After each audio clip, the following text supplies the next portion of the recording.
স্ত্রীকে ভালোবাসা, এটা ভালো আলামত, ঠিক কিনা বলেন? ইমানদারেরা ঘরের বউকে ভালোবাসে, আর বেঈমান মুনাফিকরা অন্যের বউকে ভালোবাসে। নিজের বউ ফোন দিলে খুব ব্যস্ত, এই রাখো, ঠিক কিনা বলেন? ও ব্যস্ত আছে, আর বান্ধবী ফোন দিলে সব কাজ বন্ধ হয়ে যায়, ঠিক না? এই জন্য বিবিদেরকে ভালোবাসবেন। আল্লাহ পাক আমাদের স্ত্রীদেরকে মহব্বত করা তৌফিক দান করেন। বালামকে যখন রাজি করাতে পারে নাই, আমালিকা গোত্রের লোকেরা মনে মনে ভাবলো দুর্বল জায়গা তো একটা নিশ্চয় আছে, খুঁজে বের করতে হবে। খুঁজে খুঁজে দেখলো বালামের স্ত্রীকে বালাম বড্ড ভালোবাসে।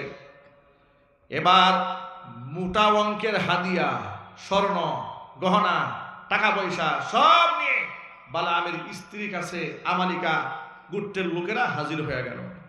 গিয়ে বলতেছে, আম্মা জান, মা বলে সম্বোধন করছে, সম্মান কত। আম্মা জান দেখেন, আপনার জন্য এগুলো নিয়ে আসছি, আমরা আপনাদের কল্যাণ কামী। আচ্ছা আপনারা বলেন তো, আপনি বলেন তো, আপনার স্বামী বালাম জীবনে আপনারা কয়টা গয়না দিছে?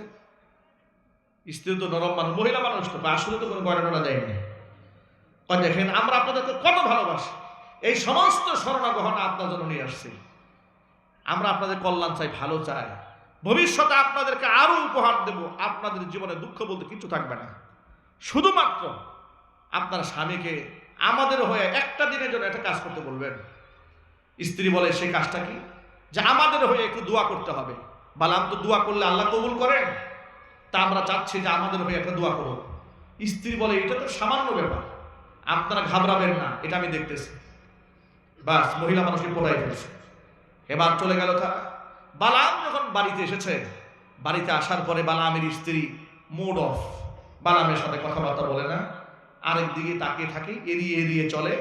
বিছানায় শুতে গেছে, শুতে গিয়ে আরেক দিকে তাকায় আছে।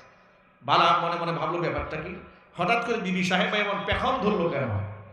কি বউরা মাঝে মাঝে পেখম ধরে না? যাদের বউ নেই তারা এটা বুঝবে না, কথা বলে না কেন? পেখম ধরে না?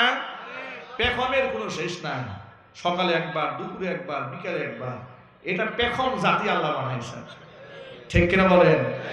নবী করিম সাল্লাল্লাহু আলাইহি সাল্লাম বলেছেন, ইন্নাল মারআতা খুলিকাত মিন দিলাইন, আল্লাহ বানাইছে একটু বাঁকা করে। সুতরাং ইদা কামতাহা কাসারতাহা, পেখম জাতিকে যদি বেশি সোজা করতে যাও তাহলে ভেঙে ফেলবে, মানে সংসার টিকবে না।